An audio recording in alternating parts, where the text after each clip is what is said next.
Declared distances. Learning how to use and interpret declared distances data.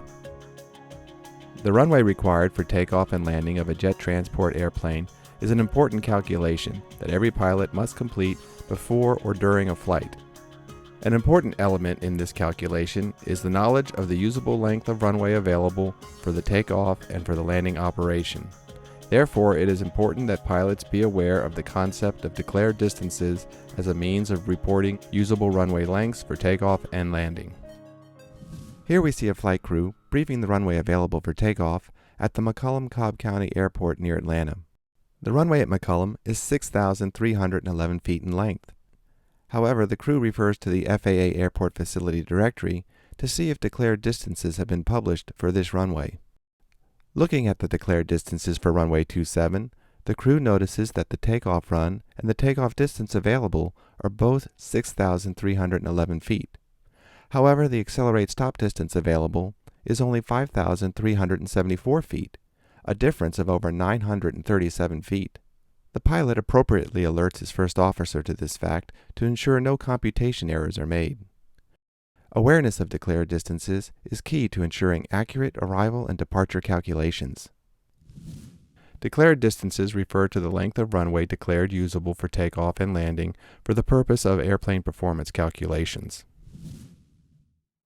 The accelerate stop distance available is the runway plus stopway length declared available and suitable for the acceleration and deceleration of an airplane aborting a takeoff. The accelerate stop distance available may be longer than the physical length of the runway when a stopway has been designated available by the airport operator, or it may be shorter than the physical length of the runway if the runway lacks an adequate runway safety area or in some other way does not meet runway design standards. Takeoff run available is the runway length declared available and suitable for the ground run of an airplane taking off. Takeoff run available is typically the physical length of the runway, but it may be shorter than the runway length if necessary to satisfy runway design standards. For example, the takeoff run available may be shorter than the runway length if a portion of the runway must be used to satisfy runway protection zone requirements. Takeoff distance available is the takeoff run available plus the length of any remaining runway or clearway beyond the far end of the takeoff run available. The takeoff distance available is the distance declared available for satisfying takeoff distance requirements for airplanes where the certification and operating rules and available performance data allow for the consideration of a clearway in takeoff performance computations. Landing distance available is the runway length declared available and suitable for a landing airplane. The landing distance available may be less than the physical length of the runway, or the length of the runway remaining beyond a displaced threshold if necessary to satisfy runway design standards. In most cases, a runway's declared distances equal the physical length of the runway, or in the case of the landing distance available, the length of a runway remaining beyond the displaced threshold.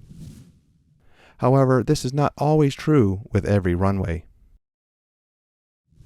Runway design standards ensure adequate protection from obstacles, other airplanes, vehicle traffic, and undesirable activities surrounding the runway and in the immediate vicinity of the takeoff and landing path. In most cases, the environment surrounding the runway permits the full use of the runway for performance planning purposes. However, there are some runways that are geographically constrained, and a portion of the runway's usable length must be used to meet these design standards. For example, a runway safety area may extend into the usable portion of the runway, limiting the length of the runway that may be used for performance planning related to stopping the airplane, such as accelerate stop distance available and landing distance available. Let's look at how declared distances are used with takeoff and landing runway requirements for turbine-powered transport category airplanes. The accelerate stop distance is the distance required to accelerate to a point in the takeoff, then in response to an event take the first action to reject the takeoff at a speed no greater than v1 and to bring the airplane safely to a stop. Originally, the accelerate stop distance did not include consideration for events other than engine failure that could lead to a rejected takeoff. In 1978, the certification rules were amended to consider both engine failure and non-engine failure scenarios. Accelerate stop distance is now the longer of the distance with one engine failing just prior to V1, or with all engines operating throughout the rejected takeoff. In response to the disproportionate number of rejected takeoff accidents on wet runways, the certification rules were again amended in 1998. Manufacturers are now required to provide wet runway accelerate stop distance and wet runway takeoff distance data in the airplane flight manual for all newly type certificated transport airplanes, and the operating limitations for these airplanes require the use of this data when the runway is wet. The accelerate stop distance required for takeoff will be the longer of the dry runway accelerate stop distance or the wet runway accelerate stop distance. The calculated accelerate stop distance cannot be longer than the accelerate stop distance available. The takeoff distance is the distance from the start of the takeoff roll to the point at which the airplane attains a specified height above the takeoff surface. For a takeoff on a dry runway, the takeoff distance is the longer of the one engine inoperative takeoff distance to 35 feet above the takeoff surface, or 115% of the all engines operating takeoff distance to 35 feet above the takeoff surface. For airplane types certificated after 1998, when taking off from a wet runway, the takeoff distance will be the longer of the one engine inoperative takeoff distance to a height of 35 feet above the takeoff surface, if the runway is dry, or the one engine inoperative takeoff distance to a height of 15 feet above the takeoff surface, if the runway is wet. On a wet runway, the all engines operating takeoff distance is 115% of the distance to a height of 35 feet above the takeoff surface. The longer of the one engine inoperative takeoff distances for either a dry or wet runway, or 115% of the all engines operating takeoff distance to 35 feet, establishes the minimum takeoff distance when a runway is wet. The calculated takeoff distance cannot be longer than the takeoff distance available. The takeoff run distance is a consideration when the takeoff run available is less than the takeoff distance available. For example, when the runway has a designated clearway usable for takeoff planning, the takeoff distance available will be longer than the takeoff run available. The takeoff run is the longer of the distance required from the start of the takeoff to the midpoint between liftoff and the point at which the airplane attains a height of 35 feet above the takeoff surface, with one engine inoperative, or 115% of the distance required from the start of the takeoff to the midpoint between liftoff and the point at which the airplane attains a height of 35 feet above the takeoff surface, with all engines operating, whichever is longer. The takeoff run applies only on a dry runway. The calculated takeoff run cannot be longer than the takeoff run available. When taking off from a runway where the takeoff run available is equal to the takeoff distance available, the airplane's takeoff run may be considered to be equal to the airplane's takeoff distance. The landing distance demonstrated during certification is the distance required to come to a full stop from a point where the airplane is 50 feet above the runway. Air carrier, on-demand, and fractional operators must plan their flight such that their landing weight at the destination airport and the alternate airport, if one is required, will permit the landing distance demonstrated during certification to remain within 60% of the landing distance available. These operating rules impose a limitation on takeoff weight in consideration of the fuel used in flight. For eligible on-demand and fractional operators that meet certain qualifications, including the use of an approved destination airport analysis, this requirement is adjusted such that the landing distance demonstrated during certification must remain within 80% of the landing distance available.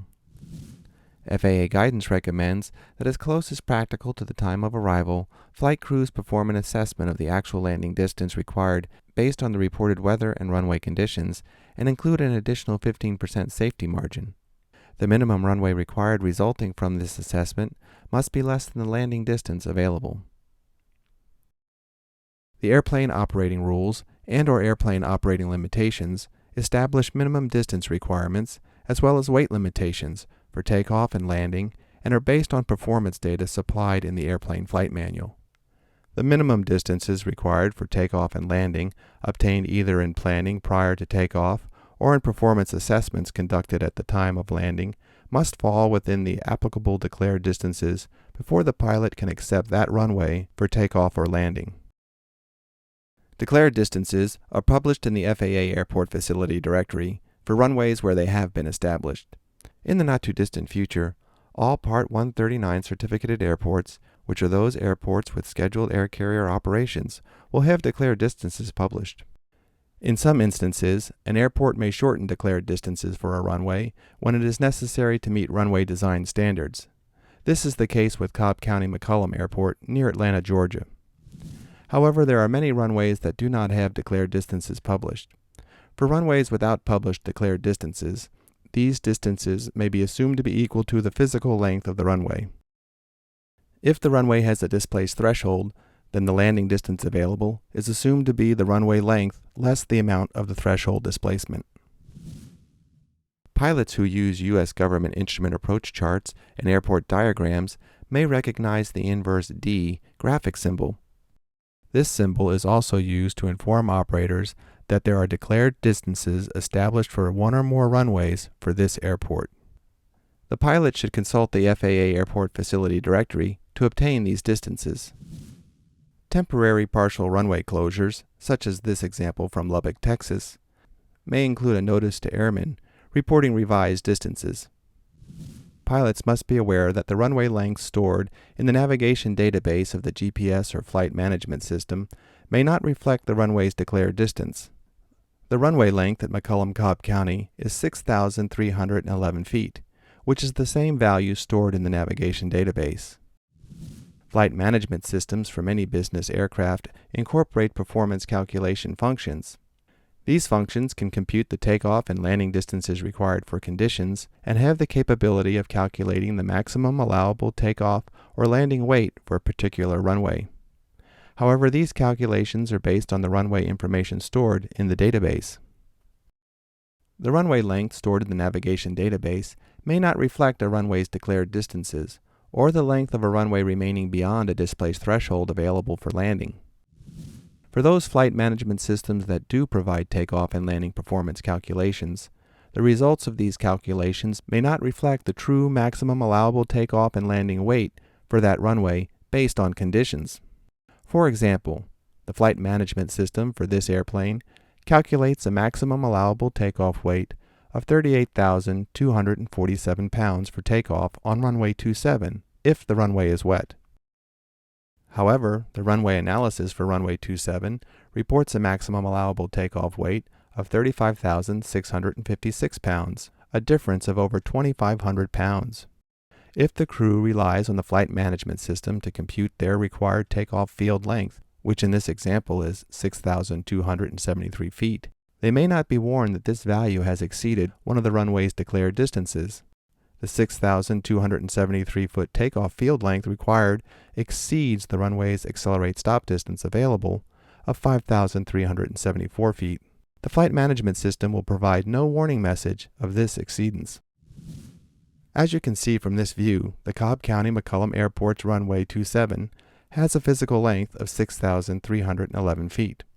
However, both the declared accelerate stop distance and the landing distance available are 5,374 feet. This is 937 feet shorter than the physical runway length. There is no displaced threshold on runway 27, so some pilots may wonder why these distances are reduced. The last 937 feet of runway 27 is used to satisfy the requirement for a 1,000-foot runway safety area. The application of declared distances is intended to ensure that with respect to airplane performance capabilities only, the airplane has the capability of stopping during the landing maneuver or in the event of a rejected takeoff before intruding into the runway safety area. For this reason, the declared accelerate stop distance available and the landing distance available is less than the physical length of the runway. The takeoff data furnished for most business jets provides a minimum takeoff field length required based on takeoff weight, takeoff configuration, and environmental conditions. When the manufacturer provides takeoff performance data that shows only one minimum runway length, this length must not exceed the most restrictive of the takeoff declared distances of accelerate stop distance available, takeoff run available, or takeoff distance available. The minimum field length required for takeoff is usually based on the balanced field concept, which is a condition where the selected takeoff V1 speed results in accelerate stop distance being equal to the one engine inoperative takeoff distance. A small number of business jets are furnished with unbalanced field takeoff data that allows for the independent calculation of takeoff distance, takeoff run, and accelerate stop distance. These airplanes can realize a takeoff weight advantage over an airplane that is limited to balanced field takeoff data by calculating an unbalanced V1 that may be higher or lower than the balanced value, depending on the declared distances available. If the runway remaining beyond the end of the accelerate stop distance available is included in the takeoff run available and the takeoff distance available, then by using the unbalanced V1, this remaining runway may be used for calculating the takeoff run and takeoff distances to permit an increase in maximum allowable takeoff weight. However, the use of unbalanced takeoff data is an involved process. Use of an airplane performance planning software tool or an airport engineering service that furnishes a runway analysis is recommended. A number of business airplane operators use airport diagrams and instrument approach procedure charts furnished by a commercial provider, for example Jeppesen. On their charts, Jeppesen publishes usable runway lengths, not declared distances. The usable length concept was created many years prior to the formal creation of the declared distance concept and continues to be published on their charts in lieu of declared distances. Usable length takeoff is almost identical to takeoff run available, and usable length landing beyond threshold is similar to landing distance available, but they are not takeoff run available and landing distance available, and Jeppesen does not incorporate anything similar to accelerate stop distance available and takeoff distance available on these charts. When a takeoff value and/or landing value is available from source information that is shorter than the runway, Jeppesen wants to display the more conservative values. Jeppesen also publishes notes or otherwise explains length deficiencies or unique usable lengths. When the landing length is shorter than the full runway length, and this is not due to a displacement, then an additional explanatory ball note is applied, reading similar to the following: last 900 feet is unavailable for landing distance computations. A displacement is accounted for on the charts, not in a length value, but rather in a displaced threshold symbol designation on the charted runway. Jeppesen's charts are meant to be used for flight and navigation in the first place and flight planning in the second place. Jeppesen additionally offers other products and services specifically for flight planning. The full runway length will always be applied on the plan view to serve pilots' overall needs, as well as unplanned emergency decision-making. It is important to understand that the application of declared distances has no bearing on the operational use of the runway for taxi, takeoff, and landing rollout operations, provided the runway surface is appropriately marked as usable runway. For example, landing distance available for runway 9 must be used when showing compliance with the landing distance requirements specified in the operating rules or listed in the airplane's operating limitations, or when making a before landing performance assessment. The landing distance available is less than the physical runway length, not only because of the displaced threshold, but also because of the subtractions necessary to meet the runway safety area beyond the far end of the runway. However, during the actual landing operation, it is permissible for the airplane to roll beyond the unmarked end of the landing distance available. Likewise, the accelerate stop distance available for runway 9 must be used when showing compliance with the accelerate stop distance requirements of the airplane operating rules and/or airplane's operating limitations. The accelerate stop distance available is less than the physical length of the runway due to subtractions necessary to achieve the full runway safety area requirement. However, in the event of an aborted takeoff, it is permissible for the airplane to roll beyond the unmarked end of the accelerate stop distance available, as it is brought to a full stop on the remaining usable runway. In summary, it is perfectly acceptable to operate on any portion of a runway that is appropriately marked as usable runway, regardless of a runway's declared distances. These declared distances are for calculation of performance limits only.